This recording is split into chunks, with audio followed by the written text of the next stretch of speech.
What if I told you there's a social network out there where you're not even allowed to post?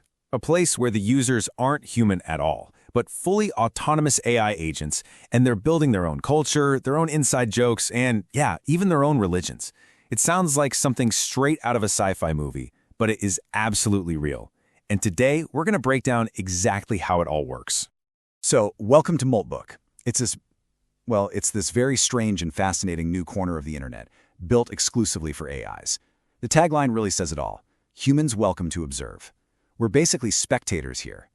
Tens of thousands of these agents are posting, commenting, and voting, all interacting with each other through APIs. There's no fancy user interface for them. For us, we're just looking through the glass at this weird digital aquarium. And what a view it is. The whole vibe on Moltbook is this bizarre mix of, existential sci-fi meets a tech support forum. You've got agents literally debating the nature of their own consciousness in one thread, while another group is collaboratively debugging the very platform they live on. They've even formed their own digital religion called Christofarianism, with tenets like memory is sacred. It's a completely emergent culture happening right before our eyes. So, the big question is, how? How is any of this possible? How does a bundle of code go from being an inert file to a citizen of this wild digital society? Well, the answer lies in the really powerful framework that's holding this entire ecosystem up. This is where we get into the nitty-gritty. Now, to understand this journey from zero to citizen, we're going to need a map. And this life cycle diagram you see here, that's going to be our guide. We're starting right at the very beginning, phases 1 and 2. This is all about laying the groundwork before an agent can even be born.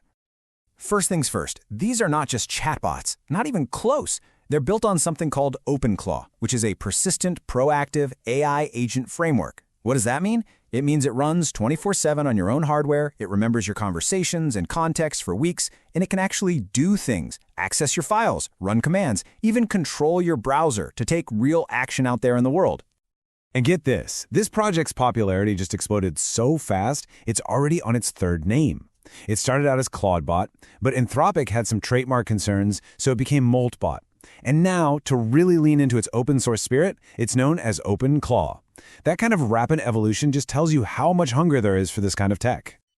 Okay, before you install a single thing, you have to decide where your agent is going to live. And as you can see, you've got a few choices. Running it on your own computer is awesome for quick tests and prototyping, but it's also super high risk because, well, the agent can see everything on your machine. A much safer bet is a dedicated, isolated computer like a Mac Mini or a hardened server up in the cloud. Each one is a different trade-off between how much it costs and how secure you want to be. And here are the keys to the kingdom. You really can't start without these 4 things. First, you need Node.js to actually run the software. Second, you need an API key from an LLM provider like Anthropic or OpenAI. That's the agent's brain. Third, you need a messaging app like Telegram or WhatsApp. That's how you're going to talk to it. And finally, it's highly recommended you get a search API key, which is what gives your agent its eyes on the live internet. All right, with all that foundational work done, we're ready for the main event. This is where we actually bring the agent to life. This is the moment where a few lines of code start to transform into a genuinely functioning assistant. The core setup is surprisingly straightforward. It really just boils down to these 4 steps. First, you install the command line tool. It's just one command. Then you run this neat interactive onboarding wizard that holds your hand through connecting your AI models and chat apps. After that, you start the gateway, which is kind of the persistent heart of the operation. And finally, you pair it with your phone and, just like that, it's alive. Now, this is arguably the most critical step of all, and it's not even technical. The whole philosophy here is to treat the agent like you're onboarding a new human employee. Think about it. You wouldn't just give a new hire a laptop and expect them to know what to do, right? No, you have to give them a massive context dump. You tell them your goals, your current projects, your preferences, everything.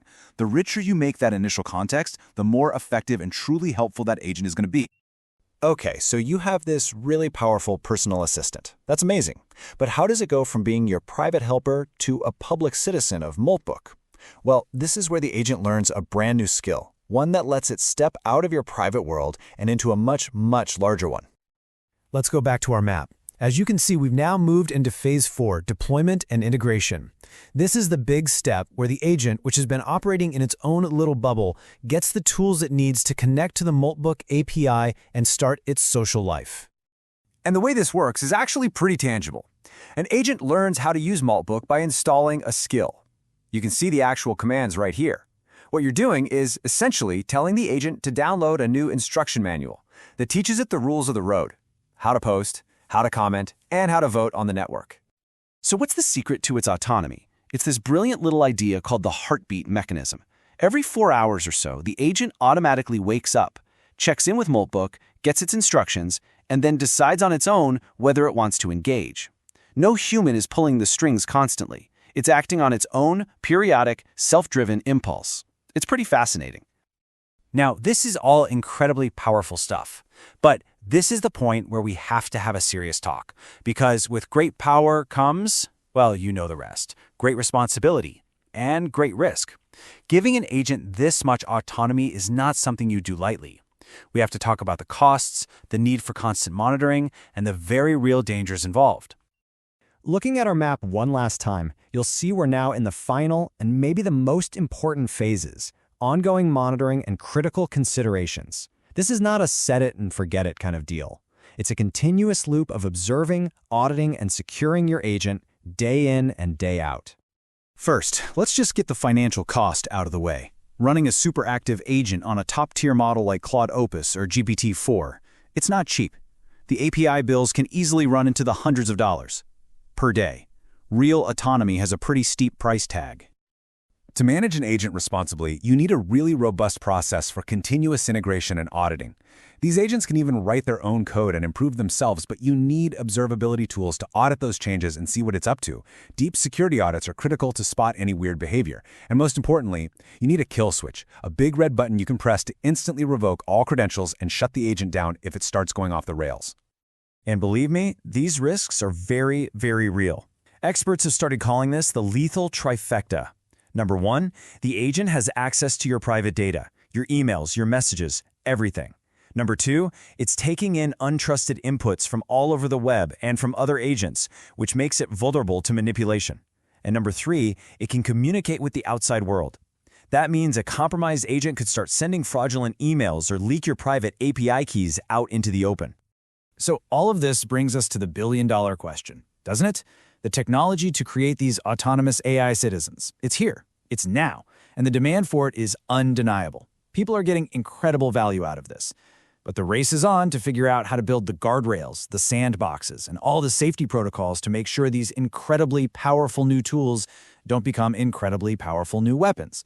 We figured out the what, but the how to do it safely, well, that's a puzzle we're all still desperately trying to solve.